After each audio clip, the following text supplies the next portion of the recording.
दर्द भरी जिंदगी का बोझ और नहीं उठा सकती। नहीं, ऐसा मत करो, अपनी जान मत दो, ये गलत है। आज मुझे हर तकलीफ, हर गम से आजादी मिल जाएगी। आज मैं आजाद हो जाऊंगी। नहीं, ऐसा मत करो, सुनो, मान जाओ। मैं आ रही हूँ तेरे पास।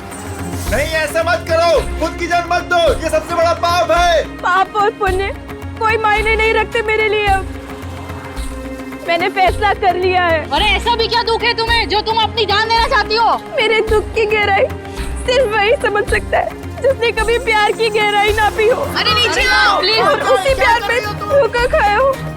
मेरी मौत का जिम्मेदार सिर्फ वही है जिसने मेरा दिल तोड़ा, मुझे धोखा दिया। किसी और की बेवफाई की सजा खुद को क्यों दे रही हो?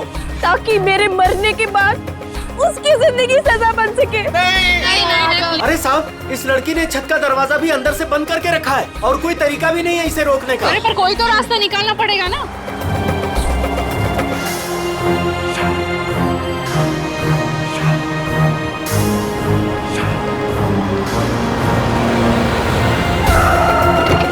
सीआईडी वाले आ गए, शायद ये कुछ करें।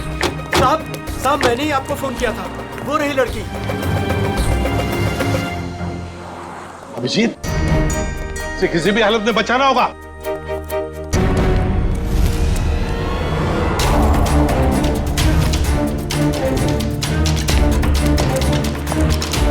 सर जिंदा है। जिंदा है।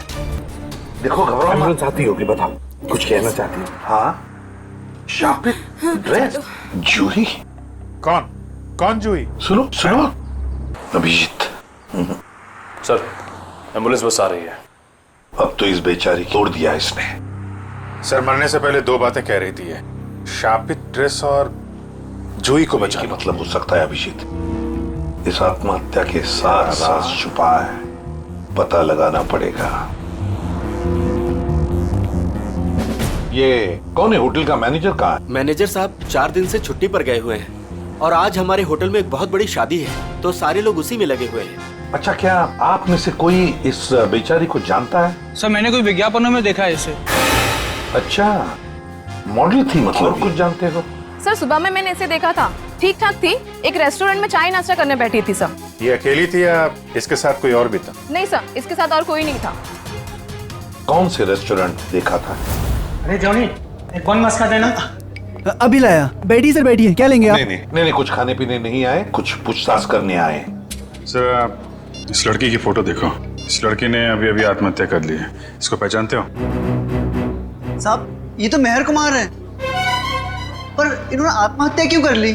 उसी का पता लगाना है। अच्छा ये बताओ, क्या तुम मेहर को जानते थे? नहीं साहब, कुछ खास तो नहीं जानता उनके बारे में। वो आज सुबह यहाँ आई थी ना नाश्ता करने? Yes ma'am. क्या तुम्हें वो परेशान वगैरह लगी या फिर कुछ? हाँ साहब, जब वो नाश्ता कर रही थी ना तो बहुत रो रही थी। मैं उनके पास गया, मैंने पूछा क्या हुआ, तो मुझे कुछ बताया नहीं उन्होंने। अच्छा, क्या जब वो यहाँ पर बैठी तो उसने किसी को फोन वोन किया या किसी का फोन आया था उससे? नहीं साहब। किसी जूही को जानते हो? मेहर के साथ यहाँ पे आती थी? नहीं साहब। नहीं। अरे जरा अपने दिमाग पर जोर डालो, याद करने की कोशिश करो, देखो कुछ याद आता है क्या? हाँ साहब, जब आज वो आई थी तो बहुत ज्यादा मेकअप किया हुआ था और उन्होंने कपड़े भी कुछ अतरंगी, कुछ फिल्मी टाइप कपड़े पहन रखे थे। किसी शूट में जा रही होगी वो। हाँ ठीक है, जाओ। Thank you sir. अभिषेक, पता तो लगा सकते हैं मेहर के बारे में किसी कास्टिंग एजेंसी या मॉडल कोऑर्डिनेटर से? सर एक जान पहचान वाला है तो सही। हेलो विक्रांत। हाँ अभिजीत बोल रहा हूँ यार। अच्छा एक मॉडल है मेहर कुमार, उनके बारे में कुछ बता सकते हो? नहीं फिल्म नहीं बना रहा हूँ, एक केस के सिलसिले में ही पूछ रहा हूँ। समीर। अच्छा। Okay thank you very much. Sir ये समीर नाम का एक फैशन डिजाइनर है, उसके यहाँ पे ये शो स्टॉपर है। आज ही वो फैशन शो होने वाला है। ऐसे क्या हुआ होगा जो उसने ऐसी आत्महत्या की? सर हो सकता है कि मेहर की फैशन शो वालों के साथ कोई अनबन हो गई हो, या फिर उन्होंने मेहर की जगह किसी और को ले लिया हो। फैशन शो वालों से मिलना पड़ेगा। उन्हीं से पता चलेगा क्या हुआ था। प्यारे दर्शकों, उम्मीद करता हूं आप इस फैशन शो का आनंद ले रहे हो, आपको बहुत मजा आ रहा है। लेकिन अब वो घड़ी आ चुकी है जिसका आप सभी को बेसब्री से इंतजार है। अब आपके सामने आ रही हैं हमारे शो की शो स्टॉपर्स। तो तालियों की गड़गड़ाहट से स्वागत कीजिए हमारी शो की पहली शो स्टॉपर, जिनका नाम है लिजा और जिनका आग से खेलना बाएं हाथ का खेल है।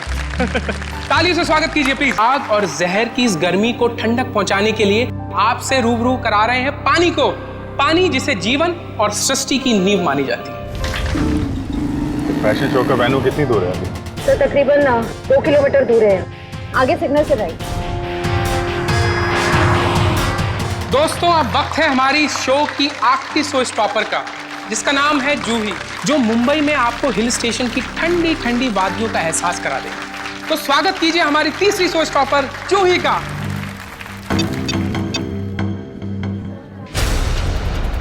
मैक, बॉक्स खोलो। पता नहीं क्यों नहीं खुल रहा सर, मैं पूरी कोशिश कर रहा हूँ सर। क्या मतलब है कि बॉक्स नहीं खुल रहा? तुमने चेक किया था ना ढंग से? ये सब क्या हो रहा है? जूही कहाँ है? उसकी एंट्री थी ना। समीर, एक्चुअली कुछ टेक्निकल प्रॉब्लम हो गई है। इससे पहले कि मेरी नाक कटे, जाके कुछ करो। Don't worry, I will check. Don't worry. Excuse me, ये जूही कौन है यहाँ पे? आप लोग? हम सीआईडी से। सीआईडी? हाँ, जूही कहाँ है? सर वो अभी ये नकली बर्फ के बॉक्स में फंस गई थी। और नो यार, इसको खोलो। कैसे खुलता है ये? हम इसी खोलने की कोई। ओह माय गॉड, ये इतना ठंडा क्यों है? क्योंकि ये नकली बर्फ नहीं, असली बर्फ है। इसके तोड़ने का कुछ सामान लाओ जल्दी। जूही तो जम गई है।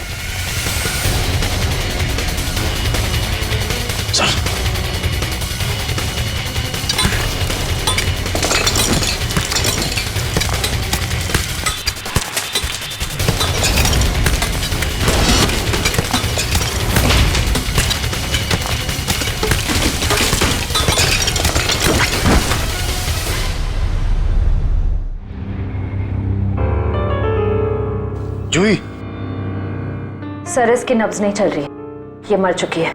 माय गॉड, मेरे फैशन शो में मौत। किसकी लापरवाही है? लापरवाही नहीं है, ये मर्डर है, मर्डर। खून हुआ है जूही का।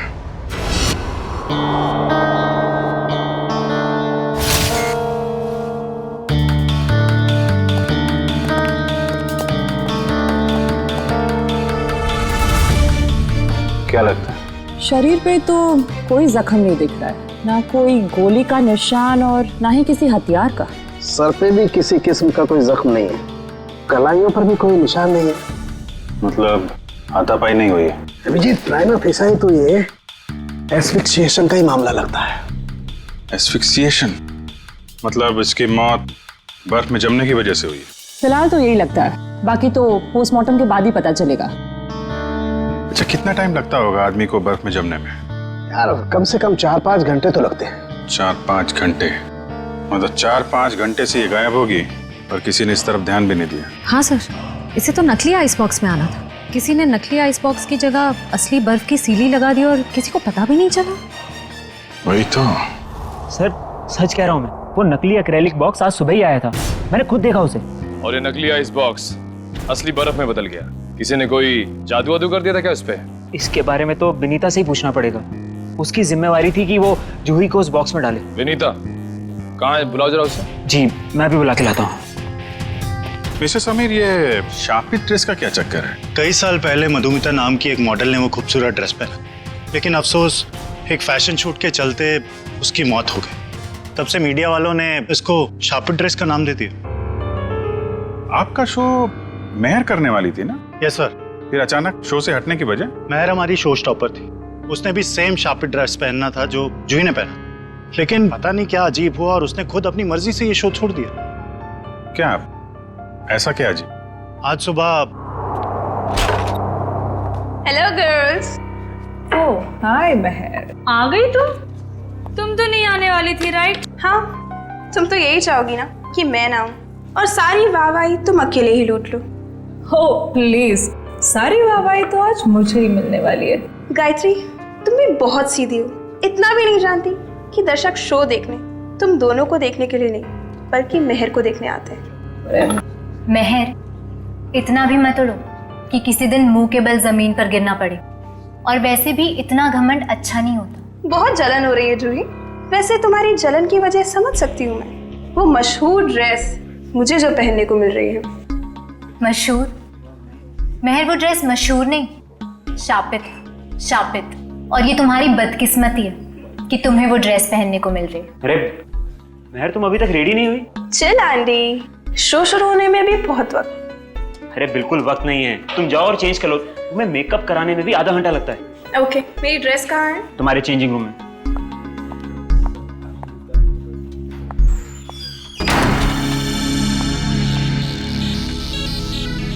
अरे ड्रेस तो यहाँ है ही, कहीं जूही ने चुरा तो नहीं ली?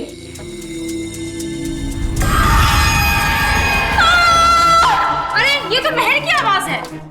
क्या हुआ महर? क्या हुआ महर? चीखी क्यों?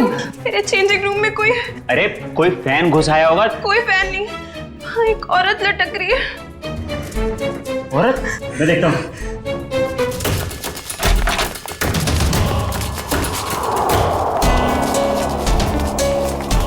महर, ये क्या मजाक है? यहाँ तो कोई भी नहीं है। मैं सच कह रही हूँ आंटी, यहाँ एक औरत लटकी थी। यहाँ कोई औरत नहीं है महर, ये तुम्हारा ड्रेस है। पर सच में यहाँ एक औरत थी। अगर यहाँ कुछ देर पहले औरत थी तो इतनी जल्दी कहाँ गई? महर, ये सब तुम्हारे दिमाग का एक वहम है और कुछ नहीं। लगता है शापित ड्रेस ने तुम्हें इस कदर डरा दिया है कि तुम्हें हर जगह पे यही सब दिखने लगा है। तुम जानती हो लीसा, मैं इन सब अंधविश्वासों में नहीं मानती, पर सच में यहाँ एक औरत थी। यहाँ कोई औरत नहीं है महर, ये अपना ड्रामा करना ना बंद कर दो। तुम बस यही चाहती हो ना कि सारा अटेंशन तुम्हें मिल जाए और हर कोई तुम्हारे आगे पीछे घूमे। प्लीज अपना ड्रामा बंद कर दो। क्या कहा तूने? ड्रामा कर रही हूँ मैं, ड्रामा कर रही हूँ। हटो! क्या शोर लगा रखा है? समीर वो क्या वो? मैंने सब सुना है। प्लीज, शो शुरू होने में कुछ ही वक्त है। प्लीज ये बच्चों की तरह लड़ना झगड़ना बंद करो। मगर मगर कुछ नहीं, जो कहना है वो शो के बाद कहना। एंड प्लीज तुम सब भी अपना अपना काम करो। चलो चलो चलो चलो यार, चलो चलो। ये मेहर को कोई मानसिक बीमारी थी क्या? नहीं सर, ऐसा बिल्कुल नहीं था। मैं पिछले 5 सालों से उसके साथ काम कर रहा था। उसने पहले कभी ऐसा बर्ताव नहीं किया सर। अच्छा, फिर क्या हुआ? मेहर की जगह जूही ने कैसे ली? आज सुबह जब हम उसके मेकअप रूम में गए तो। सॉरी समीर, मैं ये ड्रेस नहीं पहन सकती। ड्रेस नहीं पहन सकती? क्या कह रही हो? ये ड्रेस वाकई में शापित हुई तो? कैसी बातें कर रही हो तुम? थोड़ी देर पहले तो तुमने कहा था कि तुम इन सब बातों में विश्वास नहीं रखती, तो अब क्या हुआ तुम्हें? अब तक नहीं मानती थी, पर अब लगने लगा है। जरूरी नहीं ये सारी बातें दकियानुसी हो, इनमें कुछ तो सच्चाई हो सकती है। महर महर महर, शो की सारी तैयारियां हो चुकी हैं। अपना नाटक बंद करो और जाके तैयार हो जाओ। तुम्हारे शो के चक्कर में मैं अपनी जिंदगी खतरे में नहीं डाल सकती। तुम भूल रही हो कि तुमने मेरे साथ कॉन्ट्रैक्ट साइन किया है। मैं तुम पे केस कर सकता हूँ। और कितनी अच्छी एक्टिंग करोगे समीर। तुम यही चाहते हो ना मैं तुम्हारे शो से हट जाऊं, तो ऐसे ही बोल देते। ये शापित ड्रेस के जरिए मुझसे पीछा छुड़ाने का अच्छा रास्ता ढूंढा तुमने। ये क्या कह रही हो तुम? भला मैं क्यों तुम्हें अपने शो से बाहर करूंगा? सब समझती हूँ मैं।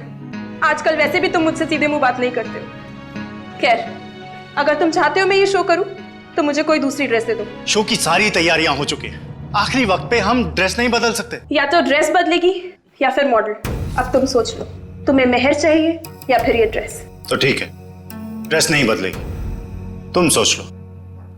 ये तुम्हारा आखिरी फैसला है? मेरा हर फैसला आखिरी ही होता है। तो ठीक है, मुबारक हो तुम्हें ये सड़ी पुरानी शापित ड्रेस। ढूंढ लो कोई शो स्टॉपर। बेशक ढूंढ लूंगा। तुम ये भूल रही हो कि तुम्हें बनाने वाला मैं ही हूं। मैं किसी को भी शो स्टॉपर बना सकता हूं। जूही, तुम्हारे पास 5 मिनट है। इन 5 मिनटों में तुम मुझे वो ड्रेस पहन के तैयार दिखनी चाहिए। वाह समीर, जूही क्या चॉइस है तुम्हारी। जूही खुद उस शापित ड्रेस से डरती है, वो कभी ये ड्रेस नहीं पहनेगी। जूही, जो तुम्हें 5 मिनट दिए गए थे उसमें से 10 सेकंड गुजर चुके। तुम वो ड्रेस पहनोगे?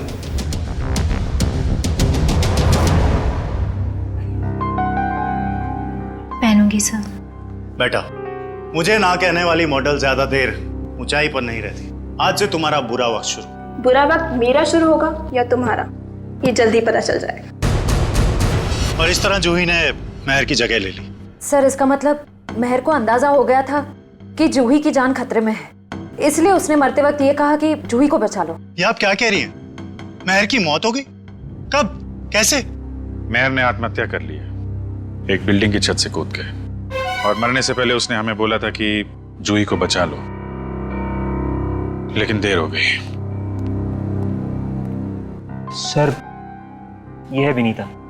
इन्हीं की जिम्मेदारी थी जूही को बॉक्स में डालने की। तो बताइए विनीता जी, नकली आइस बॉक्स असली बर्फ में कैसे बदल गया? पता नहीं सर, जब मैंने वो बॉक्स चेक किया था तो वो नकली था, एक्रिलिक का। जरा वो जगह दिखाइए जहाँ पे आखिरी बार आपने चेक किया था बॉक्स को। सर यहीं पे सामने। यहाँ पे? जी सर, ये बॉक्स यही रखा गया था। मेरी जिम्मेदारी ये थी कि मैं जूही को बॉक्स के अंदर बिठाऊं और फिर माँ को सिग्नल दूं कि जूही की एंट्री के लिए रेडी हो जाए। तुमने जूही को बॉक्स के अंदर जाते हुए देखा था? नहीं सर, मैं देख नहीं पाई। नहीं देख पाई मतलब? यही तो काम था ना तुम्हारा। हाँ, जब मैं बॉक्स चेक कर रही थी तभी मुझे किसी ने बाहर बुलाया और मुझे जाना पड़ा। लेकिन फिर मैंने अदिति से कहा कि कुछ देर के लिए वो मेरी ड्यूटी संभाल ले, और फिर 20 मिनट बाद जब मैं वापस आई तो मैंने देखा कि जूही बॉक्स के अंदर जा चुकी थी। तब तुमने बॉक्स चेक किया था? हाँ मैंने किया था। मुझे थोड़ा ठंडा भी लगा, मानो जैसे कि असली बर्फ रखी हो। अच्छा, इस बारे में तुमने अदिति से पूछा था? मैंने पूछा उससे तो उसने कहा कि एक असली फील लाने के लिए इसे ठंडा किया गया है, और फिर तुरंत ही जूही की एंट्री हो गई और बर्फ भी स्टेज पर चला गया। अदिति कहाँ है? जब से ये हादसा हुआ है वो कहीं दिखाई नहीं दे रही। मयूर, जरा चेक करो अदिति को। Yes sir. क्या काम क्या करती है अदिति यहाँ पे? सर इंटर्न है यहाँ। इंटर्न? अच्छा, जूही की स्टेज पे कितने बजे एंट्री थी? सर ठीक 11:30 बजे। एक आदमी को बर्फ में जमने के लिए कम से कम 4 से 5 घंटे लगते हैं। 4-5 घंटे से जूही गायब थी और किसी ने ध्यान नहीं दिया? नहीं सर, जूही इतने वक्त से गायब नहीं थी। शो से पहले तो उसने मेकअप कराया था। क्या? निखिल, जरा मेकअप मैन से पता करो। सर जूही का मेकअप 10:30 बजे हुआ। उनकी एंट्री के 1 घंटे पहले 11 बजे तक मेकअप खत्म करने के बाद वो यहाँ से चली गई थी सर। पक्की बात है? तुमसे कोई गलती तो नहीं हो रही है? नहीं सर, मुझे अच्छे से याद है। अच्छा, तुमने ठीक से देखा था? वो जूही ही थी? हाँ सर, मैं अच्छे से पहचानता हूँ उसे। सच बोल रहे हो? हाँ सर। ठीक है। सर मेकअप मैंने बताया कि जूही 11 बजे वहां से मेकअप करा के निकली। क्या 11 बजे? और 11:30 बजे वो आधे घंटे में कैसे बर्फ में जम गई वो? हाँ सर, ये नामुमकिन है। किसी ने पहले जूही को गायब किया, फिर उसे बर्फ में जमाया, फिर उसकी लाश को बर्फ की सीलिंग में फिट किया।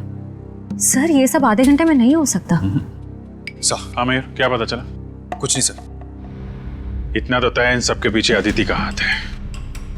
इतना बड़ा एक्रिलिक बॉक्स यहाँ से गायब किया गया और बर्फ की सिल्ली यहाँ लाई गई। जो कुछ भी हुआ है यहीं इसी एरिया में हुआ है। जरा ध्यान से चेक करो इस एरिया को।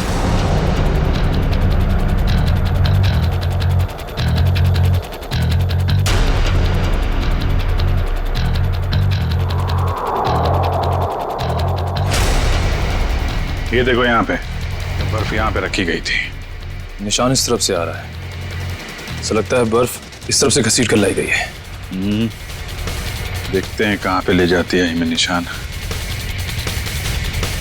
प्रॉप रूम, तो इस प्रॉपर्टी रूम से लाई गई है वो बर्फ यहाँ पे रखी हुई थी।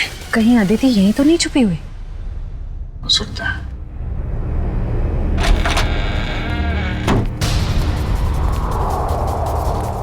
चेक करो कमरा।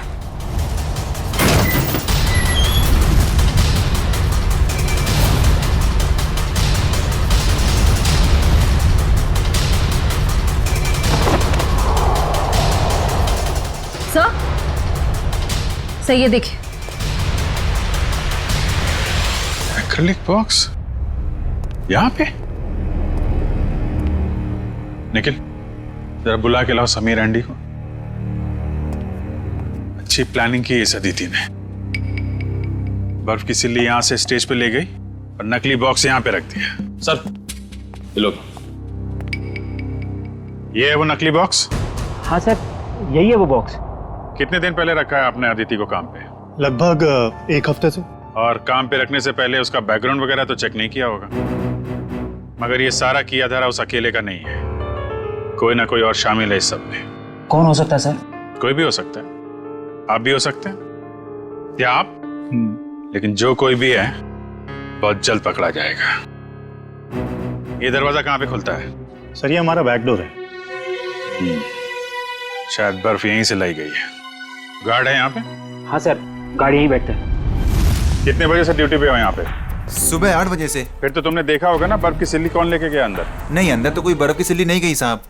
अरे यार ठीक से याद करो, कोई कार या टेम्पो में सामान लेके गया हो देखता हूँ साहब। हाँ साहब, 9:30 बजे एक ट्रक आई थी। हॉल का एसी खराब हो गया था, उसको रिपेयर करने आए थे। जाओ उस रिपेयर वाले का नंबर दो एसी का। हाँ साहब, 100-210-3280। Hello hello. Gleam repair service. जी हाँ। आज सुबह आपने टिवोली हॉल्स में किसी को एसी रिपेयर करने भेजा था। नहीं मैडम, एक कंप्लेन तो आया था, लेकिन 5 मिनट बाद उन्होंने खुद कॉल करके कैंसिल करवा दिया था। कहा एसी चलने लगा है तो भेजने की कोई जरूरत नहीं है। आप वो दूसरा नंबर हमें बता सकते हैं? नंबर नहीं दिख रहा था मैडम, वो प्राइवेट नंबर था। Okay, thank you. अच्छी तैयारी कर रखी थी इन तीतरों ने। आरटीओ से पता लगा उस ट्रक के बारे में, उसका मालिक कौन है?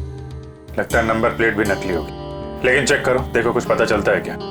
सर तो फिर हम उन लोगों तक पहुंचेंगे कैसे? उस बर्फ की सिल्ली से। वो बर्फ की सिल्ली 6.5 फीट लंबी और काफी चौड़ी थी। ऐसी सिल्ली तो हर जगह मिलती नहीं है। पता लगा इस इलाके में कितनी बर्फ की फैक्ट्रियां हैं। सर इस इलाके की आखिरी बर्फ की फैक्ट्री है। देखते हैं क्या पता चलता है। सर आप लोग बल्ब खरीदने आए? नहीं, क्या हुआ तुम्हें? ये चोट कैसे लगी? सर वो कल रात को। आप कौन हो? सीआईडी। अच्छा हुआ आप लोग आ गए। कल रात हमारी फैक्ट्री में ही चोरी हुई। चोरी? कैसी चोरी? आप सुनेंगी तो आपको यकीन नहीं होगा मैडम जी। अब तक तो चोर रुपया, पैसा, जेवर की चोरी करते थे, और नहीं तो मोबाइल, टीवी, रेडियो चुराते थे, परंतु अब तो हद हो गई है। वो हमारी दुकान से बर्फ चुरा कर ले गए। बर्फ की चोरी? मैंने रोकने की बहुत कोशिश की सर, उन पापियों ने मेरा शरीर फोड़ दिया। कुल मिला के कितने पापी थे? मतलब कितने लोग थे वो? सर 2 आदमी, 1 औरत। उनके चेहरे देखे थे तुमने? नहीं सर, उनका चेहरा ढका हुआ था। कितने बजे हुआ ये हादसा? यही कोई कल रात 11 बजे। कल रात 11 बजे? सर जूही का खून तो आज सुबह 11 बजे हुआ। अच्छा, जो बर्फ चुराई थी वो कितनी बड़ी थी? यही कोई 6.5 फीट। 6.5? इसका मतलब यहाँ से ले जाई गई होगी किसी ट्रक या टेम्पो में, और शायद कोल्ड स्टोरेज वाले टेम्पो में, जिसमें बर्फ की सीढ़ी लग के यहाँ से फैशन शो तक पहुँचाया जाए और बर्फ पिघले भी नहीं। निखिल, पता करो किसी कोल्ड स्टोरेज का ट्रक चोरी होने की रिपोर्ट लिखवाई गई है क्या, या ऐसा कोई ट्रक किराए पे लिया गया हो? सर। हाँ निखिल, उस आइस ट्रक के बारे में क्या पता चला? सर कोल्ड स्टोरेज की सभी कंपनी से मैंने पता किया, लेकिन उस ट्रक के बारे में कुछ पता नहीं चला।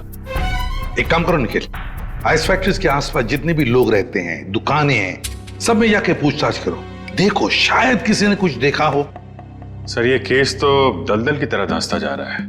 पहले मेहर ने खुदकुशी की और जूही का नाम ले लिया, फिर जूही का भी खून हो गया, और वो भी इतनी अजीब तरीके से। बर्फ की सिल्ली के अंदर जमा दिया उसको। वही तो समझ में नहीं आ रहा है अभिजीत, बर्फ की सिल्ली में ही क्यों? अगर उसे मारना ही था तो उसके पास और भी तरीके थे उसे मारने के लिए, लेकिन बर्फ के सिल्ली में ही क्यों? खूनी ने बहुत जोखिम उठाया सर। ट्रक किराए पर ली, बर्फ की सिल्ली को किसी तरीके से फैशन शो में पहुंचाया, और जूही की लाश को नकली बर्फ की सिल्ली की जगह असली बर्फ की सिल्ली में डाल के स्टेज में भेज दिया। और फिर कौन हो सकता है इतनी सोच समझ के करने वाला खूनी? फिर जूही को ही क्यों मारा उसने? अभिजीत, कोई ना कोई वजह तो जरूर है, इसके पीछे कोई ना कोई तो राज है। सर। हाँ? सर मैंने जूही का बैकग्राउंड अच्छे से चेक किया। एक बहुत ही खास बात सामने आई है। क्या? समीर के फैशन शो में एक मॉडल होने के साथ साथ जूही समीर की गर्लफ्रेंड भी थी। ओह। सर समीर और जूही एक दूसरे से बहुत प्यार करते थे। इनफैक्ट समीर जूही को शादी के लिए प्रपोज भी करने वाला था। बड़ी अजीब बात है, और समीर ने इस बात की भनक तक नहीं आने दी हमको। सर कहीं सारी साजिश में समीर तो नहीं शामिल है? इस समीर का बैकग्राउंड चेक करो। सर।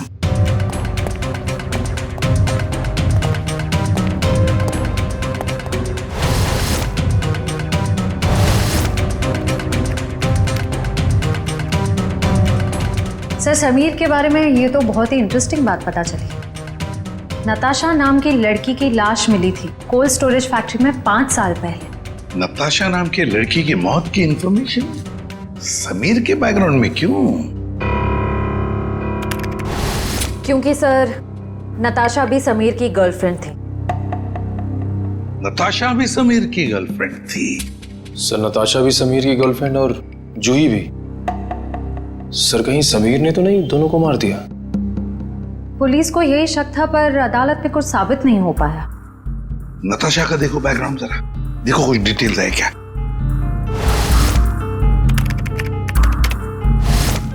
सर नताशा भी जूही की तरह एक सुपर मॉडल बनना चाहती थी, पर इससे पहले कि उसके सपने पूरे हो सकें उसकी मौत हो गई। और कुछ इन्फॉर्मेशन है क्या? देखो, नताशा की एक बहन है शीतल। शीतल? अभिजीत, ये शीतल भी तो डिजाइनर थी समीर के उस फैशन शो में जहां पर जूही का कत्ल हुआ। यस शीतल। सर पिछले आधे घंटे से मुझे यहाँ अकेले क्यों बिठा के रखा है और बाकी लोग कहाँ हैं? शीतल, हमें आपसे कुछ इन्फॉर्मेशन चाहिए जूही के खून के बारे में। सर मैं इन्हें बता चुकी हूँ कि मैं उस बारे में कुछ भी नहीं जानती। अच्छा, आपने समीर की कंपनी कब ज्वाइन की? यही कुछ 2 महीने पहले। शीतल, आप खुद एक डिजाइनर है, समीर के साथ एज एन असिस्टेंट काम करने का क्यों सोचा आपने? ये कैसा सवाल है? यहाँ मुझे बड़े बड़े डिजाइनर के साथ काम करने का मौका मिला है, मेरी सैलरी भी अच्छी है और मेरे काम की तारीफ भी होती है, और कोई भी लड़की समीर के साथ क्यों नहीं काम करेगी? लेकिन हर किसी डिजाइनर की बहन का नाम नताशा नहीं होता। वही नताशा जो समीर की गर्लफ्रेंड थी और जिसका खून हो गया। आप कहना क्या चाहते हैं? आपने समीर के साथ काम करने का इसलिए सोचा क्योंकि आपको उस पर शक था। आपको लगता था कि आपकी बहन नताशा को उसी ने मारा है। ये झूठ है। और फिर जब आपको पता चला कि समीर जूही से प्यार करता है, उसे शादी करना चाहता है, आपने जूही को ही मार दिया। मैं कभी समीर को अपनी बहन की मौत का जिम्मेदार नहीं मानती हूँ। वो उसे बहुत प्यार करता था, और दुनिया चाहे कुछ भी बोले, मैं जानती हूँ समीर निर्दोष है। कल रात 10 बजे आप कहाँ थे? समीर के ऑफिस में फैशन शो की तैयारी कर रही थी। और कौन कौन है आपके परिवार में? मैं, मेरी मम्मी और मेरा भाई अर्जुन। अर्जुन? कहाँ है ये अर्जुन? पता नहीं सर, अब वो हमारे साथ नहीं रहता। उसका मम्मी के साथ झगड़ा हो गया था। और किस बात को लेके हुआ था ये झगड़ा? क्योंकि अर्जुन को लगता था कि नताशा के खून में समीर का हाथ है, पर मैं और मम्मी ऐसा नहीं मानते। सर, जरूर ये सारी प्लानिंग उस अर्जुन की ही होगी। कैसे हो दोस्तों? क्या बात है सालुंके साहब, चेहरे की हंसी चाल ढाल बता रहे हैं कि कोई बड़ा तीर मारा है आपने आज। कैसा है मेरे मित्र? हाँ, वरना इनको इतने अच्छे मूड में कभी कभी देखने मिलता है। बात यह है दोस्त के एक बहुत अच्छी खबर हाथ लगी है। अच्छा, क्या है वो खबर? वो ये कि जूही जो बर्फ में जम के मरी थी, पता लग गया कि आधा घंटे में वो कैसे मरी थी। कैसे? क्या हुआ था? हुआ यूं कि जूही एक्सपीजिएशन से मरी ही नहीं। क्या मतलब सालुंके साहब, जूही की मौत बर्फ में जमने से नहीं हुई है? नहीं। तो फिर कैसे हुई है? जहर से हुई है। क्या? जहर से? हाँ, ये देखो, नीडियोजोमाटा नाम का जहर है ये, जो शरीर में जाता है सारी मसल्स को लकवा हो जाता है, हार्ट अटैक हो जाता है और 15 मिनट के अंदर मौत। मतलब जब जूही को उस बर्फ के सिले में लिटाया गया था, उसकी मौत उससे पहले हो गई थी? बिल्कुल। डॉक्टर साहब, ये जो जहर है नीडियोजोमाटा, वो कितनी देर में असर करता है? ज्यादा से ज्यादा 15 मिनट। ओह, मतलब स्टेज पे जाने से थोड़ी देर पहले उसे जहर दिया गया था। लेकिन सर, अगर खूनी जूही को फ्रीज करके मारना चाहता था, फिर वो उसे जहर क्यों देगा? कहीं 2 लोग तो शामिल नहीं है इस खून में? आप जी, एक ने जूही को बर्फ में रखा, पर दूसरे ने उसे जहर दे दिया। यार तुम जरा अर्जुन का पता लगाओ, तब तक हम लोग इस वेन्यू को दोबारा छान मारते हैं। वो जहर नीडियोजोमाटा 15 मिनट में असर करता है डॉक्टर साहब।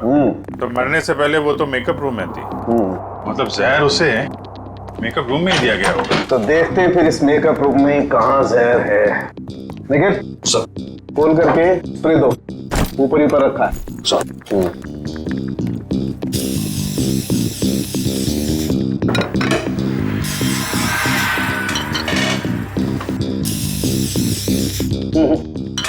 खाने पीने की चीज में तो किसी में भी जहर नहीं है। सर तो फिर मेकअप के सामान में? हाँ, हो सकता है, बिल्कुल, यू राइट।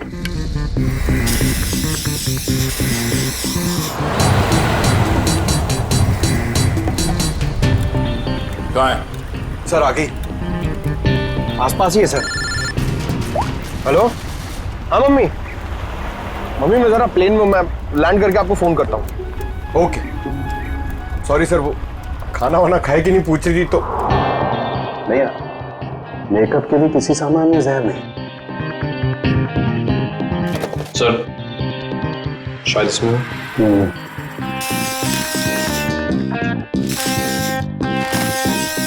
नहीं, डस्टबिन में नहीं है। जरा उस मेकअप मैन को बुला के ला। अर्जुन का मोबाइल आ गई है सर। कितनी दूर है? 30 मीटर दूर sir. 30 metre? Hello ready sir? अरे नहीं नहीं, आप घर पे आराम करो। हाँ मैं अकेले पकड़ लूंगा उसको। हाँ सॉरी सर, वो रेडी सर भी ना। जूही का मेकअप तुमने किया था ना? जी सर। कितना टाइम लगा था उसके मेकअप में? ये कोई 1.5 घंटा सर। और इस दौरान इस कमरे में कोई जूही से मिलने आया था क्या? नहीं सर, कोई नहीं आया। अच्छा, क्या क्या लगाया था तुमने जूही के मेकअप में? सर लाइनर, काजल और ये सब चीजें सर जो आपके सामने पड़ी है, सारी चीजें इस्तेमाल होती हैं सर। मेकअप के इस सामान में जहर नहीं है। कुछ और भी लगाया था इसके अलावा? हाँ ये सर बॉडी पेंट सर। ये बॉडी पेंट तो ये यहाँ क्यों नहीं है, तुम्हारे पास क्यों है? सर ये जूही का पर्सनल है, इसलिए शो पे रखना पड़ता है। ओके ठीक है, जा। डॉक्टर साहब, अब ये आखिरी बॉल बची है, देखिए विकेट मिलता है कि नहीं। इस आखिरी बॉल को भी टेस्ट कर ही लेते हैं। सर यहीं पर है सर। यहीं पर? यहीं आसपास है, यहीं पर बीप हो रहा है सर।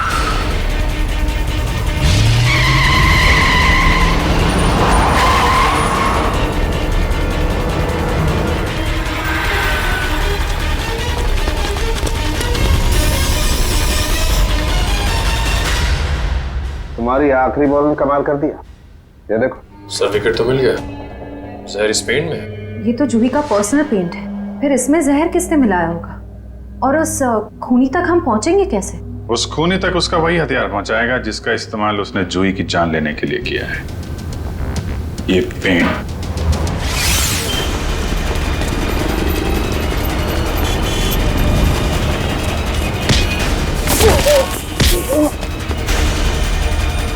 इतना आसान नहीं होता सीआईडी से बचना, समझे?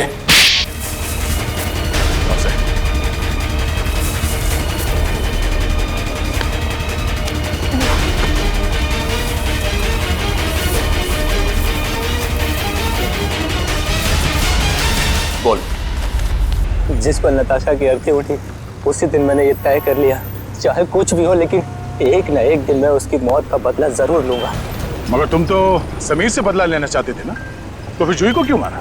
क्योंकि जूही समीर की गर्लफ्रेंड थी। जैसे उसने मेरे से मेरे किसी अपने को छीना, मैंने भी उससे उसके किसी अपने को छीन लिया। इसलिए मैंने एक लंबा प्लान बनाया और सबसे पहले अपनी दोस्त अदिति को वहाँ काम करने भेजा, इंटर्न के रूप में। और शो स्टॉपर मेहर को भूत दिखाकर उसे डरा दिया ताकि वो खुद ये शो करने से मना कर दे। मुझे पता था कि मेहर मना कर देगी और समीर अपनी गर्लफ्रेंड जूही को शो स्टॉपर बना देगा। और आइस फैक्ट्री से बर्फ चुराकर तुम अपने प्लान के लिए तैयार थे। तुमने सोचा क्यों ना उसे भी ठीक उसी तरह से मारा जाए जैसे तुम्हारी बहन नताशा की मौत हुई थी। मैं मेंटेनेंस मैन बनकर वहाँ पहले से ही मौजूद था। जैसे ही जूही मेकअप रूम से बाहर निकली, मेरी दोस्त अदिति ने उसे अपनी बातों में फंसा लिया और उसे प्रॉम्प्ट रूम तक लेके आई जहाँ मैं पहले से ही मौजूद था। फिर मैंने उसे बेहोश कर दिया और उसे मेंटेनेंस गिफ्ट बैग में डालकर कोल्ड स्टोरेज ट्रक में ले आया जहाँ बर्फ की असली सिल्ली उसका इंतजार कर रही थी। और फिर तुमने जूही की लाश को बर्फ की सिल्ली में लेटा दिया। हाँ, मैं बर्फ की सिल्ली को पहले से ही खोखला कर दिया था ताकि उसमें जूही को आसानी से भर सकूं। और उसके बाद मैंने खाली जगह को ताजी ताजी बर्फ से भर डाला। और उसके बाद तुमने नकली आइस बॉक्स को वहां से गायब किया और उसकी जगह पे असली बर्फ की सिल्ली रख दी। मेहनत तो बहुत की थी तुमने अपनी बहन नताशा की मौत का बदला लेने के लिए, मगर तुम्हारी जानकारी के लिए मैं तुम्हें बता दूं कि जूही की मौत बर्फ में जमने से नहीं बल्कि जहर से हुई थी। जहर से। क्या? हाँ। लेकिन मैंने तो उसे जहर नहीं दिया। तुमने नहीं, किसी और ने। बदकिस्मती से जूही का तुम्हारे अलावा कोई और भी दुश्मन था। एक साथ दो लोग उसे मारना चाहते थे। इसका मतलब मुझे तो फांसी नहीं होगी ना सर? भले ही जूही की मौत तुम्हारे तरीके से नहीं हुई हो, मगर इससे तुम्हारा जुर्म कुछ कम नहीं हो जाता। अदालत तुम्हें कड़ी से कड़ी सजा देगी। रही बात उस दूसरे खूनी की, उसे हम बहुत जल्द दबोच लेंगे। आखिर बात क्या है सर? आपने इस तरह हम सबको यहाँ इकट्ठा क्यों कर रखा? बस यूं समझ लीजिए कि केस सॉल्व होने वाला है और खूनी सामने आने वाला है। सच? कौन है वो? इतनी भी जल्दी क्या है जानने की? सब्र रखो, सब्र का फल मीठा होता है। आप ये कैसी बातें कर रहे हैं? जूही हमारे परिवार का एक हिस्सा थी। आप प्लीज हमें बताइए कौन है जूही का खूनी? खूनी जो कोई भी है, यही है। खूनी अगर यहीं पे है तो नाम भी बता दीजिए। नाम भी बता देंगे, उसके पहले हमें एक छोटा सा टेस्ट करना है। टेस्ट? ये जानते हैं ये क्या है? ये तो पेंट है। लेकिन ये कोई आम पेंट नहीं है समीर जी, जादुई पेंट है। जादुई पेंट? जी हाँ, फॉरेंसिक लैब में खास तौर पे बनाया गया ये पेंट। आज आप सबको दिखा देगा रंगे हाथों पकड़ना किसे कहते हैं। लेकिन वो कैसे? वो ऐसे आंटी जी कि ये जो पेंट है हम आपके चेहरों पे थोड़ा थोड़ा लगाएंगे और जिसका भी चेहरा लाल हो जाएगा खूनी वही है। What nonsense! भला ये क्या तरीका हुआ खूनी को पकड़ने का? है एक तरीका। वैसे मैं आपको ये बता दूं कि सीआईडी के तरीके न कभी फेल हुए हैं और न कभी होंगे। चलो भाई खेल लो होली एडवांस में। मुझे नहीं लगाना है ये पेंट वेंट, मेरी स्किन खराब हो जाएगी। मैडम पेंट तो आपको लगवाना पड़ेगा, तभी तो आपके आने वाले भविष्य का पता चलेगा।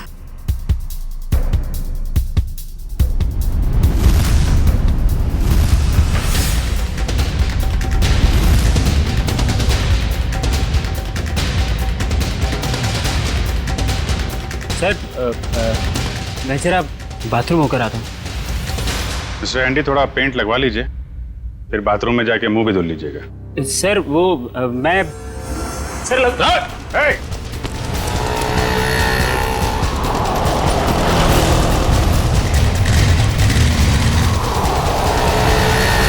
एक काम करो, इसको चारों तरफ से घेरो। बच गया है। शायद इतिहास में ये पहली बार ही होगा कि कोई सीआईडी के शिकंजे से बच के निकल गया। सीआईडी के शिकंजे से आज तक तो कोई नहीं बच पाया है। कहाँ भाग रहा है इतना? पेंट लगवा के तो चेहरा लाल करवाया नहीं तुमने। चलो ऐसे ही कर देते हैं।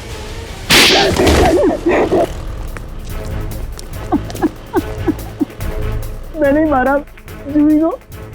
मैंने उसके बॉडी पेंट में जहर मिलाया था। मगर क्यों? क्योंकि वो मेरा राज जान गई थी। कैसा राज? मैं सभी की कंपनी में घोटाला करता था। महंगे और इम्पोर्टेंट मेकअप के सामान को खींच करता था नकली और चीप सामान से, और उसके सामान को बाहर मार्केट में बेचता था, यहाँ तक कि उसके डिजाइन भी चुराता था। जिस थाली में खाते थे उसी में छेद है? सब कुछ ठीक जा रहा था, लेकिन एक दिन जूही के आगे मेरा भांडा फूट गया। मैंने उसे पैसे का भी लालच दिया, लेकिन नहीं, उसने मेरी एक भी नहीं सुनी। तो समीर से प्यार करती थी, उसने बोला कि शो के बाद वो समीर को सब कुछ बता देगी। मैंने उसे मार डाला। मगर वो पेंट तो पहले मेहर पे इस्तेमाल होने वाला था। हाँ, मैंने पहले दूसरे पेंट में जहर मिलाया था, लेकिन जब मुझे पता चला कि शो स्टॉपर अभी जूही होने वाली है तो मैंने उसके नए पेंट में भी जहर मिला दिया। इससे जूही मर गई। मैंने सोचा कि सारा शक मेकअप मैन पे जाएगा, मुझ पे कोई शक भी नहीं करेगा। बेवकूफी थी तुम्हारी ऐसा सोचना। पैसों की लालच में इतना नीचे गिर गया कि चोरी की, खून तक कर डाला। अब फांसी के इंतजार में जरा ठंडे दिमाग से सोचना। पैसों की चमक कहीं ज्यादा महंगी तो नहीं पड़ गई तुम्हें?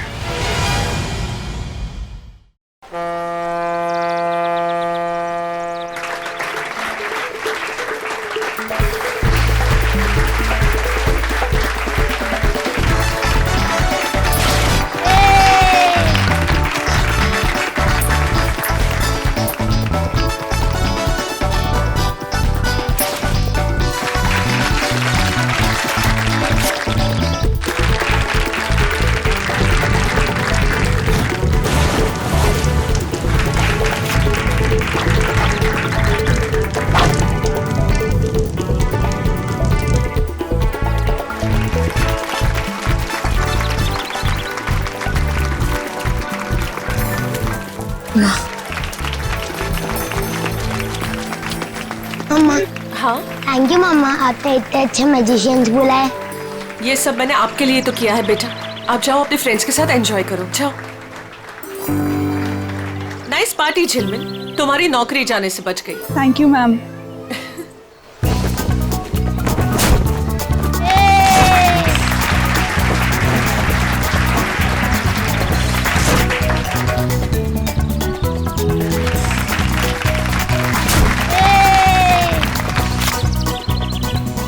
हम यहाँ सिर्फ बबलू की वजह से आए हैं। हाँ मालूम है। वैसे भी इस माया का चेहरा कौन देखना चाहता है? मुझे तो बिल्कुल ही पसंद नहीं है ये।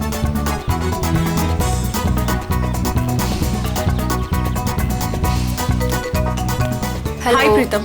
हेलो। हाय सोनिका। कैसी हैं आप? हेलो। हाय, मैजिक शो देखना है मम्मी प्लीज। अच्छा ठीक है, मैं इसे मैजिक शो दिखा कर लाती हूँ। Well done.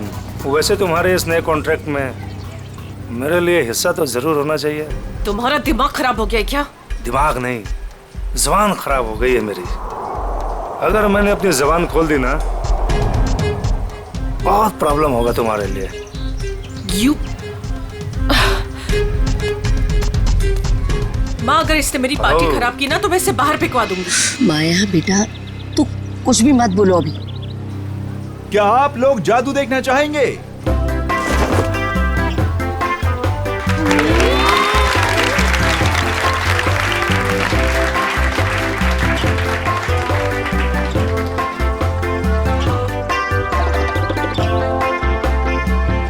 अब मैं आप लोगों को सच में यहाँ जादू दिखाने वाला हूँ।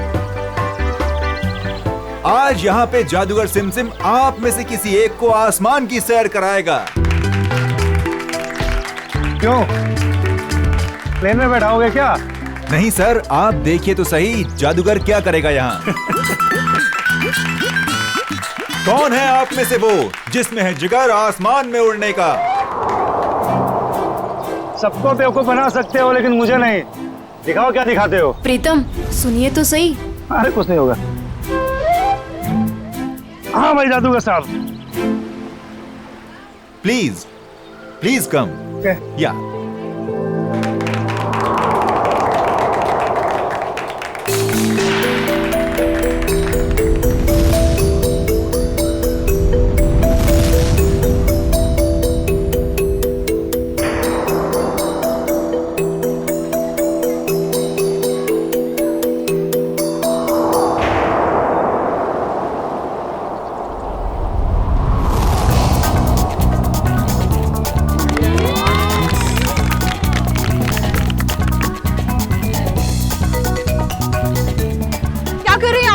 नीचे उतारिए इनको। प्रीतम नीचे आइए।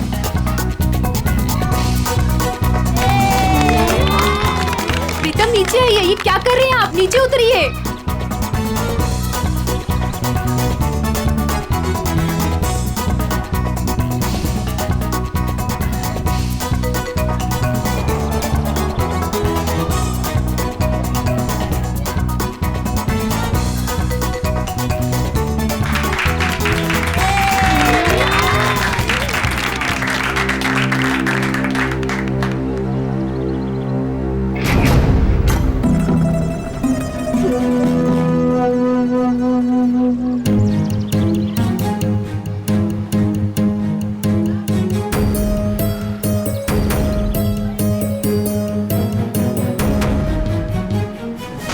ये नीचे क्यों नहीं आ रहा है?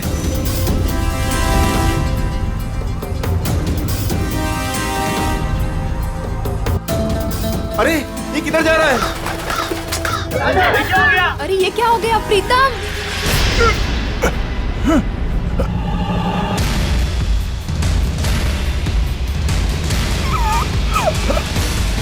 प्रीतम ये कहाँ जा रहे हो? प्रीतम प्लीज नीचे आओ। प्रीतम प्रीतम आप लोग कुछ कीजिए ना प्लीज। आप लोग कुछ कीजिए। माया कुछ करो ना प्लीज। देखो वो कहाँ जा रहे हैं। प्लीज कोई कुछ करो ना, उनको नीचे उतारो। प्रीतम माया प्लीज कुछ करो ना, किसी को कुछ बोलो ना। हाँ मैं कुछ करती हूँ। सोनिका तुम चिंता मत करो, वो आ जाएगा। प्रीतम प्लीज नीचे आओ। प्रीतम प्लीज कुछ करो ना माया। आंटी प्लीज कुछ कीजिए। प्रीतम प्रीतम सोनिका संभालो। प्रीतम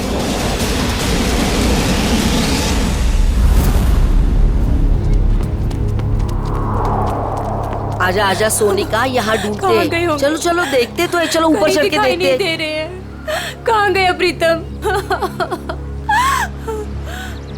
प्रीतम अरे बार कोशिश करनी चाहिए ढूंढने में। अगर फिर भी कुछ सुराग नहीं मिलता है तो हमें सीआईडी को बुलाना होगा। हाँ सोनिका। हेलो हेलो प्रीतम कहाँ है? चिंटू मेरे पापा वापस घर आ जाएंगे ना? जादूगर अंकल तो चले गए। हाँ तू रो मत, वो प्रीतम अंकल आ जाएंगे। रात को वापस घर आ जाएगा। फिलहाल तुम उन सबसे कह दो कि सब लोग अपने अपने घर चले जाए। प्रीतम आ जाएगा, वरना। मगर आप लोग हो कौन? अब प्रीतम कहाँ है? हेलो हेलो, कोई बोलता क्यों नहीं? हेलो, क्या हुआ? कौन है सोनिका? कोई नहीं, वो प्रीतम घर चले गए हैं। हम लोग बस घर चले जाएंगे। पापा घर आ गए? हाँ बेटा, पापा घर चले गए हैं। चलो बेटा। सोनिका मेरी बात तो सुनो। तुमने जहाँ कहा था मैं वहाँ आ गई। तुमने तो ये भी कहा था कि प्रीतम घर पर आ जाएगा, मगर प्रीतम घर पर भी नहीं आए। प्लीज भगवान के लिए अब ये तो बता दो प्रीतम कहाँ है। ठीक है।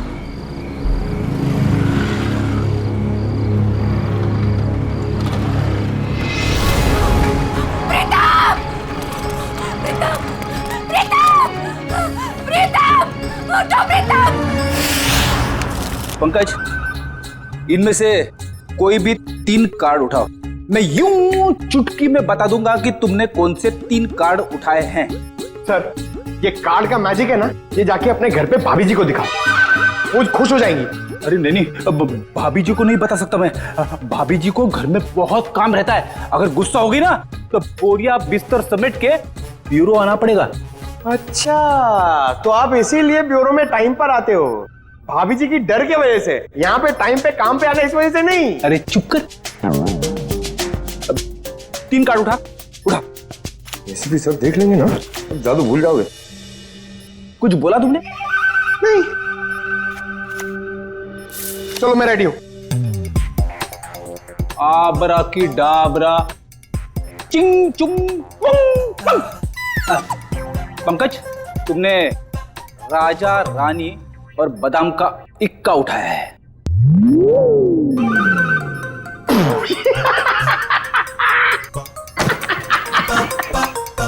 फेल हो गया मैजिक, फेल हो गया आपका। क्या कोई जूनियर स्टैंडर्ड के बच्चे ने सीखा क्या मैजिक? क्या बात है, किस बात पे इतना हंस रहे हो?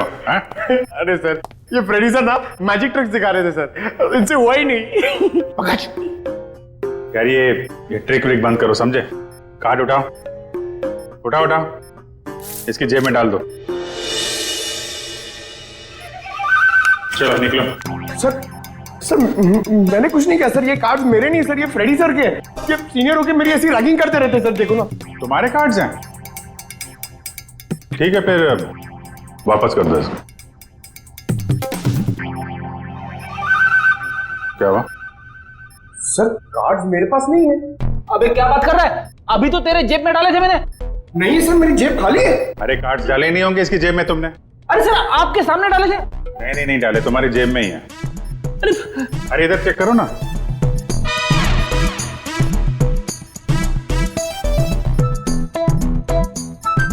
हाँ, इसे कहते हैं जादू। सर, आप तो महान हो। ये तो कुछ भी नहीं है। एक्चुअली बचपन में मैं जब छोटा था तो ऐसे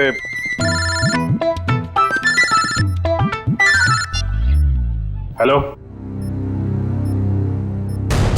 खून हुआ? संभल के, बहुत सारे जूतों के निशान हैं, वहां दूर तक जा रहे हैं।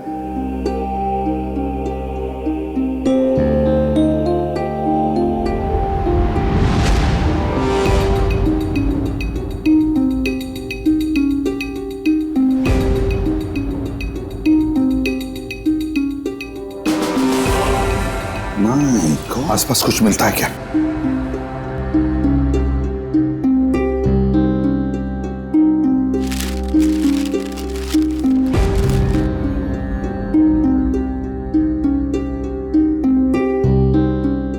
लाश वहां पे और खून यहाँ पे, बड़े अजीब तरीके से बिखरा हुआ है सर।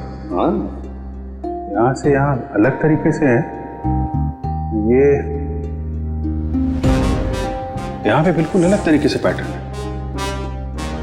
जूतों के निशानों से पता चल जाएगा कितने लोग थे।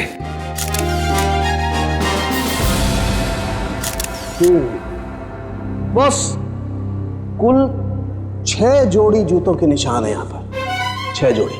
उसमें से एक इस आदमी के जूते का निशान है जो मरा हुआ है। सर ये पेपर्स पे तेल लगा है। लगता है जो लोग यहाँ पर थे इसमें कुछ खाने का सामान लाए होंगे। और सर ये सारे पन्ने एक जैसे किसी गणित किताब से फाड़े गए। और नाश्ता अगर है तो आसपास से ही मंगवाया होगा। पता लगाओ आसपास की दुकानों से। हैं?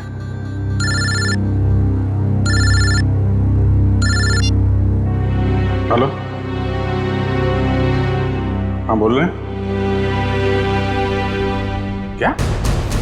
सोनिका जी, आपका कहना है कि सिम नाम के एक अजनबी जादूगर ने प्रीतम को हवा में उड़ाया और वो हवा में उड़ता उड़ता घर से बाहर जाके गायब हो गया और फिर उसकी लाश ऊपर से आपके पैरों में आके गिरी।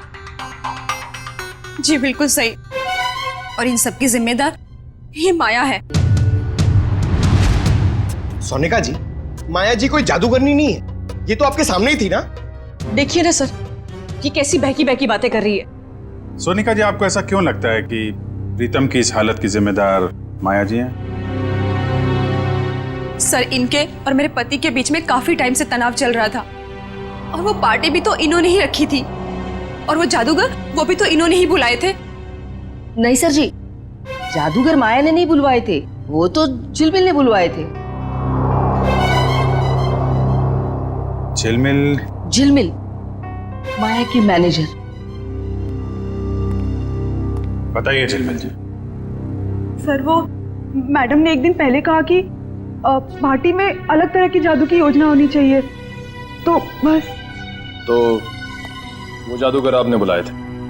नहीं सर, वो मैडम को पसंद आए ऐसे जादूगर मुझे मिल ही नहीं रहे थे। और इसी दौरान मुझे सिमसिम जादूगर के मैनेजर का सामने से फोन आया।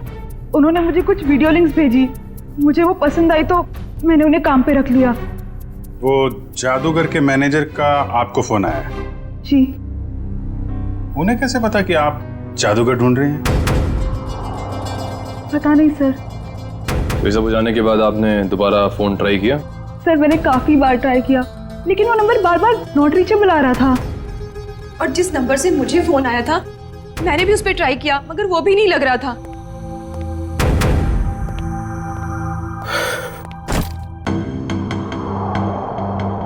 अच्छा माया जी, अब मैं चलता हूँ। ये क्या है? आप कौन है? ये मेरे ऑफिशियल गेस्ट हैं, मिस्टर आरव। सर, अब मैं जा सकता हूँ? आप कल रात पार्टी में थे? नहीं सर, मैं तो यहाँ किसी काम के सिलसिले से आया था। कल खंडाला में मेरा एक इवेंट है, बस अब मेरा जाना बहुत जरूरी है। ठीक है, अगर आप पार्टी में नहीं थे तो आप जा सकते हैं। Thank you sir. माया, कल तुम्हारा आना बहुत जरूरी है। श्योर। नमस्कार आंटी जी। नमस्ते। सोनिका जी, जिस नंबर से आपको फोन आया था वो नंबर आप हमें दे दीजिए। और झिलमिल, तुम उन जादूगरों के जितने भी फोटो और वीडियोस और फोन नंबर्स हैं सब हमें दो।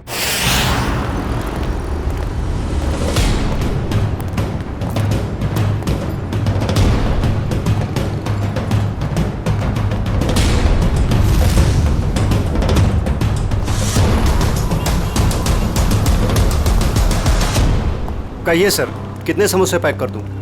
अरे भाई, हम लोग समोसा खाने नहीं आए। ये समोसा जो पैकिंग करते समय पेपर का इस्तेमाल करते हैं आप, उसके बारे में कुछ पूछना था। जी, मैं को समझा नहीं। यहाँ से जो दूसरी गली है वहाँ पर एक बंद स्टोर हाउस में किसी का खून हो गया है। ये कागज हमें वहीं मिले। मुझे कुछ पता नहीं साहब। देखिए इसको ध्यान से, पहचानते हैं इसे आप? अरे बाबा, नहीं साहब, ये तो वो 9th स्टैंडर्ड की मैथ्स का पेपर है जो पिछले हफ्ते हम रद्दी में ले आए थे। बेटा, ये इन पेपर्स को तुम पहचानते हो? हाँ जी सर, मैं यहीं पढ़ता हूँ ना और मेरा यही स्कूल है। ये मेरा बेटा है टमटम। मेरा असली नाम विनय है। तो एक बात तो साफ हो गई कि जिन लोगों के खिलाफ सबूत मिले हैं वो लोग तुम्हारे यहाँ से ही नाश्ता और खाना लेके जाते थे। और ऐसे काफी सारे कागज थे वहाँ पर। मतलब वो लोग यहाँ अक्सर आते थे? साहब, 2 लोग तो आते थे, 2-4 दिन से रोज नाश्ता लेके जाते थे। हाँ साहब, याद आया, लेकिन कल शाम से वो लोग नहीं आए।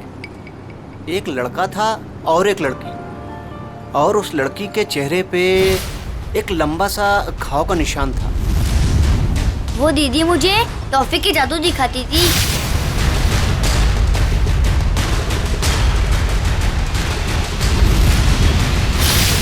और वो जो टी शर्ट वाला लड़का साथ में आता था, वो एक समोसे के 2 समोसे करके टमटम को दिखाता था। सर मतलब ये 2 लोग उन 5 लोगों में शामिल हैं जो वेयरहाउस से गायब हुए हैं। हो सकता है। और ये लोग जादू भी दिखा रहे हैं। और अजीब बात तो यह है कि प्रीतम के खून में भी जादूगरों का हाथ, और वेयरहाउस वाले खून में भी जादू। अच्छा देखो, आपको हमारे लिए स्केच बनाने होंगे, उस लड़की के और लड़के के।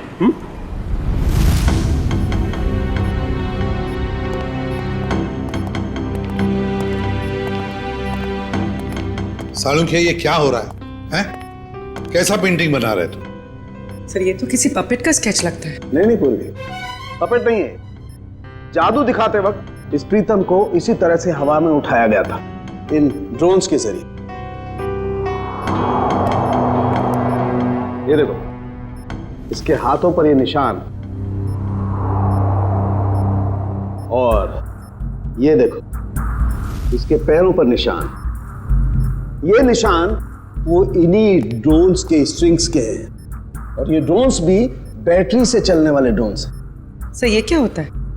टेक्निकल भाषा में ड्रोन को हम कहते हैं मानव रहित विमान, अनमैन्ड एयरक्राफ्ट। दरअसल हर ड्रोन अपने आप में एक रोबोट होता है, उड़ता हुआ रोबोट, फ्लाइंग रोबोट। तो ये जादू था उन जादूगरों का। लोग उड़ती हुई बॉडी को देखने में हैरान थे, लेकिन इस बॉडी के तार जुड़े हुए थे उस ड्रोन से जो आसमान से आए थे। काफी ऊपर थे, इसलिए किसी को दिखाई नहीं पड़ा। पर सर ये बॉडी, इसकी मौत की वजह तो जादू नहीं।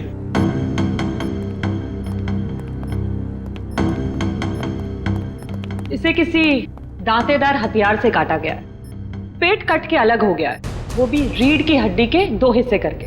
आइए मैं निशान दिखाती हूँ।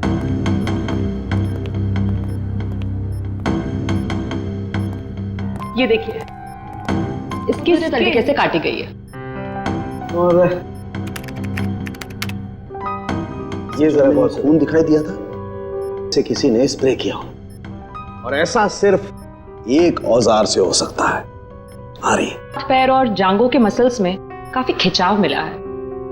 सर एक बात है, इस प्रीतम की जान एक जादूगर ने ली है, और इस आदमी के साथ जो वेयरहाउस में लोग थे वो भी जादूगर थे। हाँ अभिजीत, ये खून का सारा खेल जादूगरी से ही जुड़ा हुआ है। पर है कौन ये जादूगर? सर इन 5 मैजिशियंस के मेकअप की वजह से पता ही नहीं चल रहा है कि ये दोनों, ये औरत और ये आदमी, इनमें शामिल है या नहीं।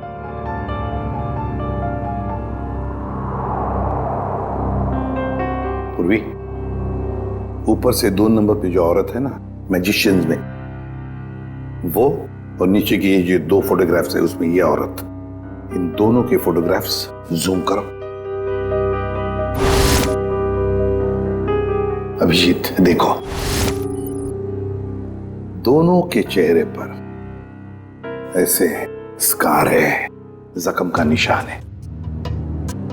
नाक से लेकर बाएं गाल पे इसके है, और ये इस फोटो में भी ये निशान उभरा हुआ है, मेकअप से दबा नहीं है। सर इसका मतलब माया के घर पे और वेयरहाउस में दोनों ही जगह यही लड़की थी। हाँ, और बाकी के चारों का भी पता चल जाएगा जैसे उनका ये मेकअप उतर जाएगा ना वैसे। सर ये रोहित है, ग्राफिक एक्सपर्ट। रोहित, इन 5 फोटोग्राफ के मेकअप उतार दोगे और इनका असली चेहरा सामने आ जाएगा? जी सर, पर मुझे थोड़ा टाइम लगेगा। चलो शुरू हो जाओ।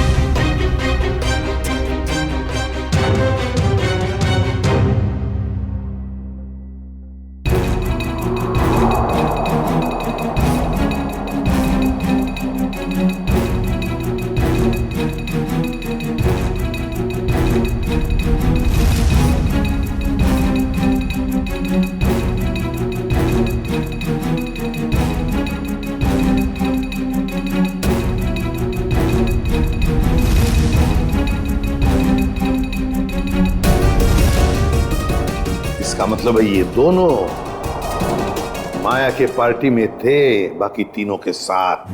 सर ये सब वेयर हाउस में भी होंगे? हाँ, हो सकता है। सर इनके चेहरे तो सामने आ गए, मगर हम इन तक पहुंचेंगे कैसे? प्रीतम की बीवी सोनिका को जितने भी नंबर से फोन आए थे वो सारे के सारे नंबर चेक करो अच्छी तरह से, पता चल जाएगा। और शहर में ऑर्डर जारी करो कि जब तक हम ना कहें शहर में ना कोई पार्टी होगी ना कोई मैजिक शो होगा। प्यारे बच्चों और पेरेंट्स, आज हम सबके लिए बहुत बड़ा खुशी का दिन है। हर साल की तरह इस साल भी हमारी स्कूल में एनुअल चैरिटी इवेंट्स होने जा रहा है और हमेशा की तरह इस साल भी हमारे बीच मौजूद है हमारे trustee mister Aarav. Big hands for him.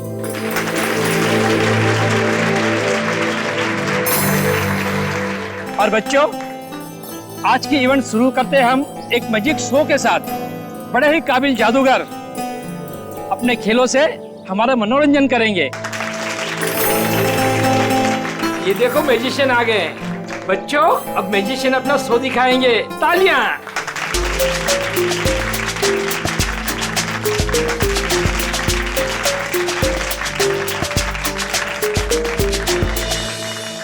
Principal sir, अगर आज कोई बड़ा मैजिक एक्ट होगा ना तो उसमें मैं हिस्सा लूंगा।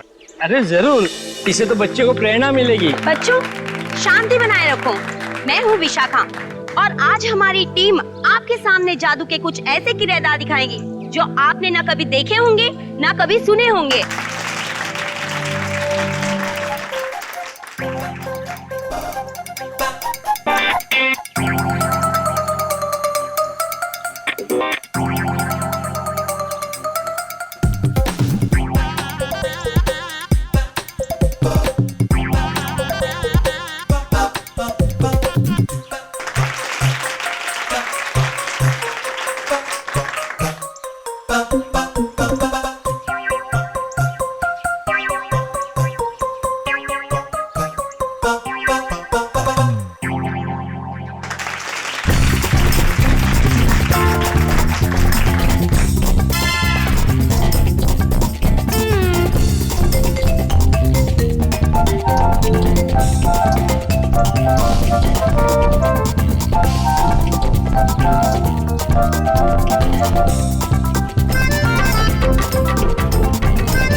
जादू का सबसे बड़े खेल का, और वह खेल है इंडिया का सबसे बड़ा जाना माना रस्सी वाला खेल।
सब लोग जो जादू देखने जा रहे हो ना, वो सचमुच में एक बहुत बड़ा अजूबा है। क्या इस खेल को आप में से कोई खेलना चाहेगा? आप हाँ हाँ जरूर करूंगा। जी सर, प्लीज आइए।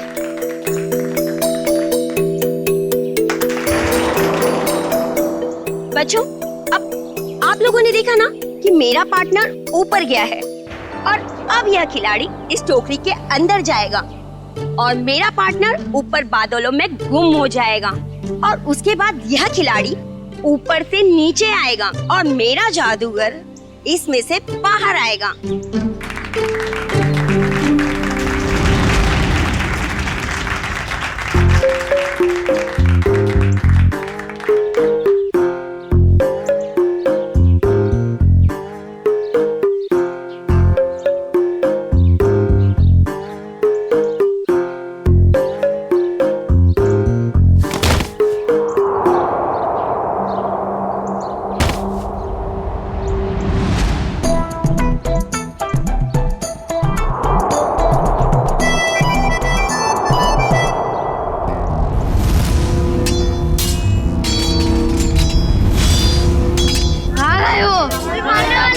मुझे मत मारो, मत मारो मुझे, बचाओ, मत बच्चों, कोई तो बचाओ, मत मारो, मत मारो मुझे, कोई तो बचाओ, कोई तो बचाओ मुझे। जादू की लड़ाई हो रही है।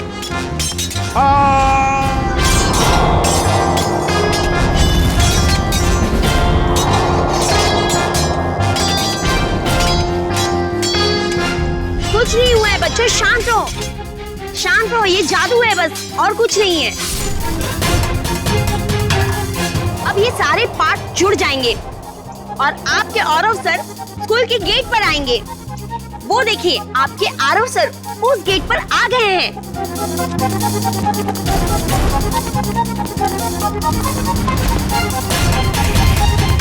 अरे यहाँ तो कोई नहीं है, चलो जाके जादूगर से पूछते हैं।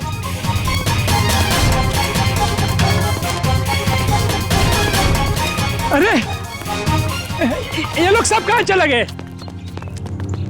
ये सब क्या हो रहा है? अरे आरव सर को ये लोग ने गुम कर दिया। मेल और फीमेल मिलाकर 5 लोग हैं, रंगे पुते चेहरे में। हाँ, और उनके साथ वो जादू का सामान भी था। उन्होंने एक ऑरेंज सूट पहने आदमी को अगवा किया है, शायद उसे मार भी दिया हो। सारे शहर में नाकाबंदी करवा दो, किसी भी हाल में ये लोग खंडाला से बाहर नहीं निकलने चाहिए। Okay, out.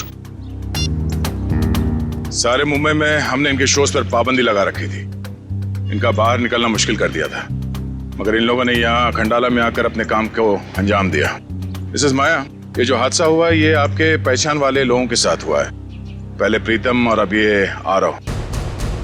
या तो इस गुनाह में आप भी शामिल है या फिर आपकी जान को भी खतरा है। अब जरूर हमसे कुछ छुपा रही हैं।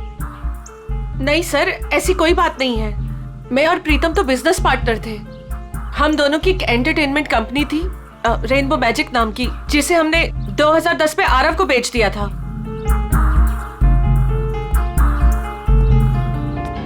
इस माया के मायाजाल की सच्चाई जानने के लिए हमें इसके अतीत में जाना होगा।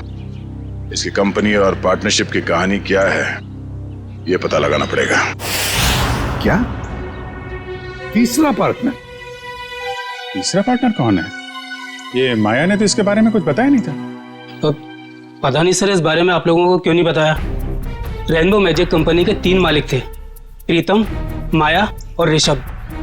और सर सुनने में भी आया था कि ये ऋषभ जो है कई साल पहले कंपनी में घोटाला करके बहुत सारा पैसा लेके भाग गया था, जिसकी वजह से माया और प्रीतम को ये कंपनी बेचनी पड़ी। ऋषभ, अभिजीत, माया ने इतनी बड़ी बात हमसे छुपाई क्यों? इस ऋषभ के बारे में हमें कुछ भी क्यों नहीं बताया? ऋषभ, ये ऋषभ रहता कहाँ है?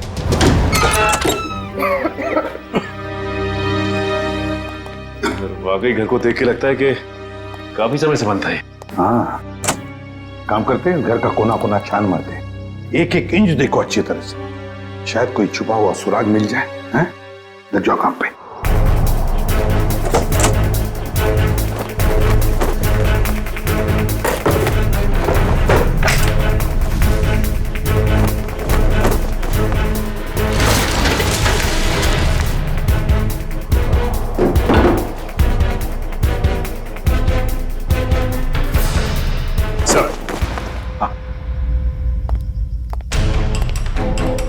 ये देखिए सर, उन 5 मैजिशियंस की फोटो जिनकी हमें तलाश है, और ये 6वां जिसकी बॉडी हमें मिली थी।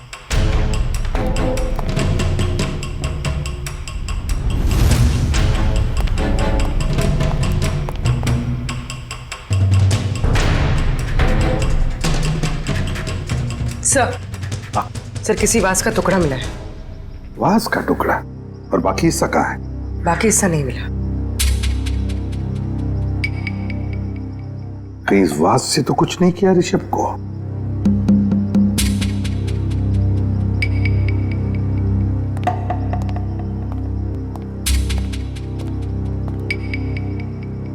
अब तक तो हमने घर का एक एक हिस्सा छान मारा अंदर से। बाहर देखते हैं।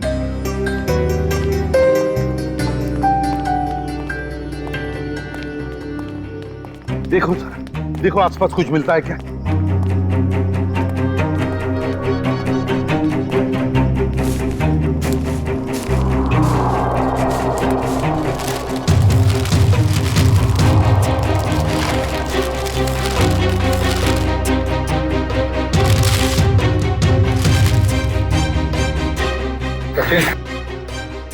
सचिन, ये मिट्टी देखो यहां पर। यहां पर कुछ तो गड़बड़ है, जरा इसे खोद के देखो।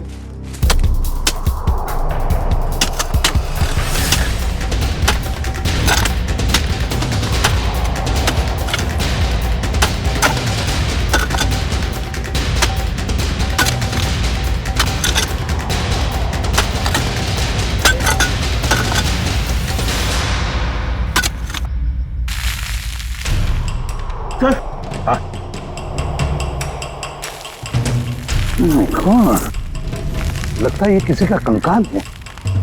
इस संभल के साफ करो और प्यार से निकालो उसे बाहर।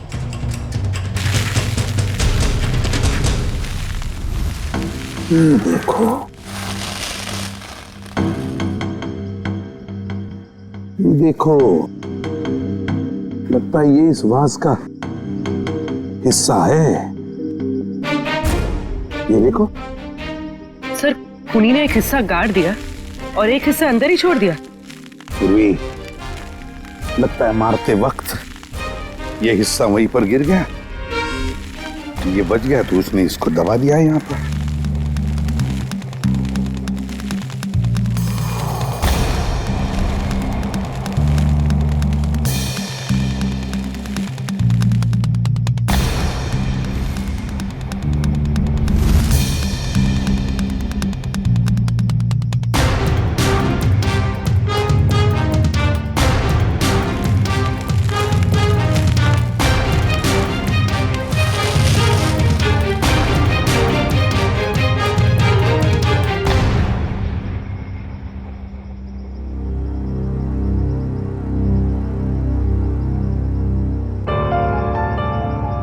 ये तो बिल्कुल वैसी घड़ी है जैसी ऋषभ ने फोटो में पहनी थी सर।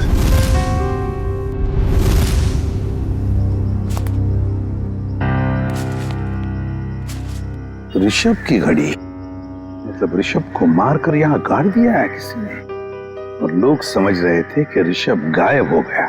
सर फिर तो हमें माया से पूछताछ करनी होगी सर। हाँ सचिन, माया से तो पूछताछ करेंगे ही करेंगे, लेकिन इतनी जल्दी नहीं।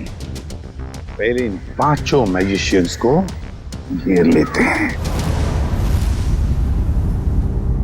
सर, सर, वो मैजिशियन गैंग के 2 नंबर्स जो बंद हो गए थे सर, वो क्या? सर उनमें से एक नंबर ऑन हो गया सर, और हम सोच भी नहीं सकते सर कहां और किससे बात करने के लिए। चिंटू बेटा, आप ये सैंडविच खा लो या मैं खाऊं? अगर आप दूध पीने से मना करोगे ना तो खाऊंगा। बिल्कुल नहीं, दूध तो आपको पीना ही पड़ेगा। दूध नहीं पियोगे तो स्ट्रॉन्ग कैसे बनोगे? बड़ा होना है ना जल्दी जल्दी। ये क्या है? क्या हुआ बेटा? कुछ नहीं माँ। ठीक है, चलो बेटा फिनिश करो। ये किसका नंबर है? हेलो? अपने चेहरे के हाव भाव बदले बिना अपने माँ और बेटे से कहो कि मैं किसी जरूरी काम से बाहर जा रही हूँ, और हमसे आकर रेखा विला पे मिलो। और ये पूछने से पहले कि मैं कौन हूँ, ये जान लो कि सीआईडी को पता चला हो या ना पता चला हो कि तुमने क्या किया है ऋषभ के साथ। मगर हमें सब पता है, और अगर तुम चाहती हो कि चिंटू सही सलामत रहे तो हमसे मिलकर हिसाब पूरा कर लो।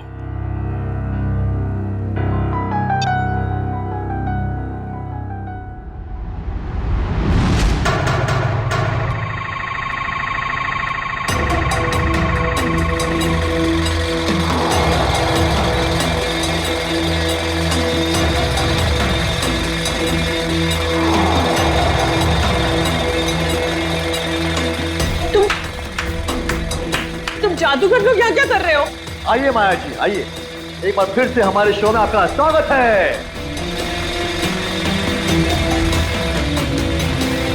ये शो हमने खास तौर पे आप ही के लिए प्लान किया हुआ है। देखिए, छोड़ो मुझे।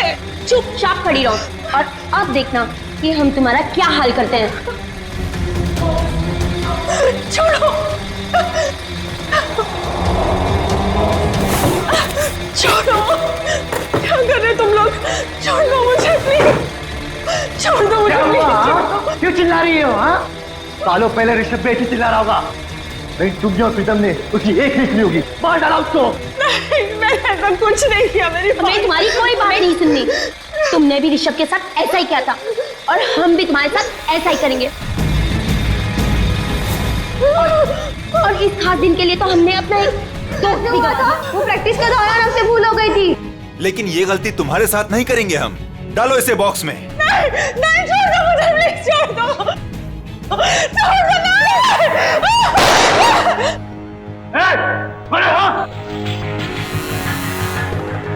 आप छोड़ दो उसे। ये लोग मुझे मारना चाहते हैं। माँ, माया, माया बिल्कुल मत डरो। ये लोग तुम्हारा कुछ नहीं बिगाड़ सकते।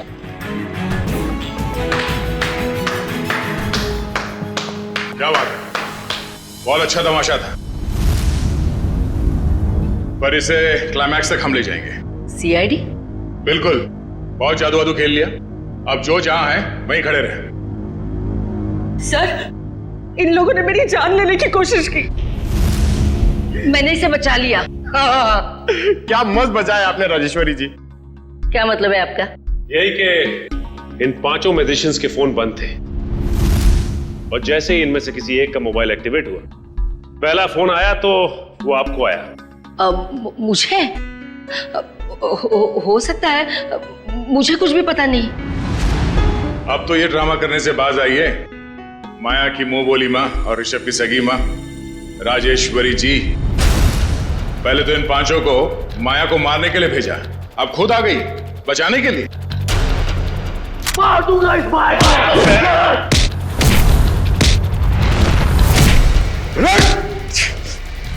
हमसे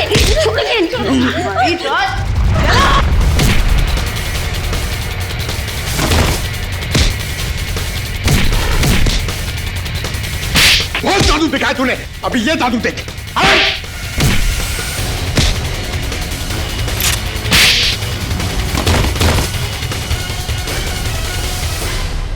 अपने पेशे का गलत इस्तेमाल किया है और लोगों का खून किया तुम लोगों ने, अपने पेशे को बदनाम किया। अब जेल में खेलना चक्की पीसने का खेल। राजेश्वरी जी, आप तो माया के घर में उसके साथ ही रह रही थी और वहीं पर प्लान भी कर रही थी 5 मैजिशियंस को लेकर अपने बेटे ऋषभ की मौत का बदला लेने के लिए। वाह, क्यों ना करती मैं ये सब, कहिए ना क्यों नहीं करती। इस माया और प्रीतम ने दोनों ने मिलकर मुझे और सारी दुनिया को धोखे में रखा।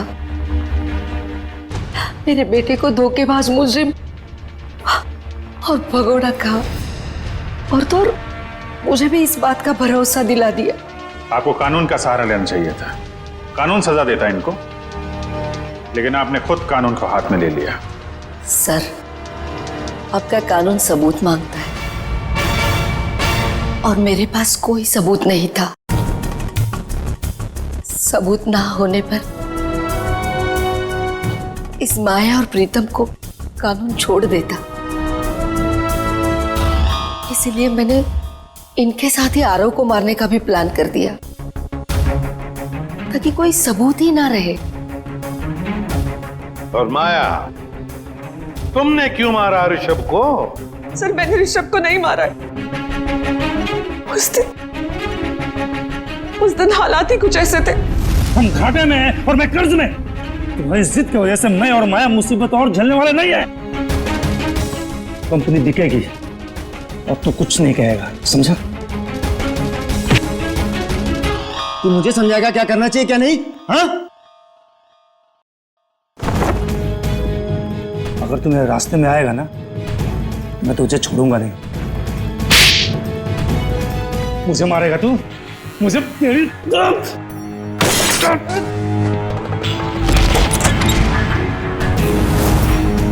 ऋषभ! गॉड! My God! ये क्या किया तुमने? मार दिया इसे? मैं पुलिस को सब कुछ बताऊंगी और राजेश्वरी आंटी को भी। मैं पुलिस को बता दूंगा कि तुमने ऋषभ का खून किया है। प्रीतम ने मुझे ऐसे मजबूर कर दिया कि मेरे पास और कोई रास्ता ही नहीं बचा। मैं सच कह रही हूं, मुझे इस बात का बहुत अफसोस है। इसीलिए मैं मां को, मेरा मतलब राजेश्वरी आंटी को अपने साथ अपने घर ले गई। मुझे तो इस बात का कभी पता नहीं चलता कि इस माया ने और प्रीतम ने मेरे बेटे के साथ क्या किया है। लेकिन पिछले महीने जब ये प्रीतम को धमका रही थी। देखो मुझे उकसाओ मत, वरना मैं सबको बता दूंगा कि हम दोनों ने मिलकर ऋषभ को मारा है। तब मैंने सब सुन लिया। सच्चाई जानने के बाद भी आपने माया को कोई नुकसान नहीं पहुंचाया और इनके घर में ही रहती रही, क्यों? पिछले कई सालों से मैं इसके और इसके बेटे चिंटू के साथ इसके ही घर में रह रही हूँ। कई बार इसे मारने के बारे में सोचा, आज भी इसे मारना चाहती हूँ, लेकिन इसके बेटे चिंटू का ख्याल आता है। उसी की वजह से तो यूं आज तक ये बचती रही। एक बच्चे से मैं उसकी माँ को कैसे छीन सकती हूँ?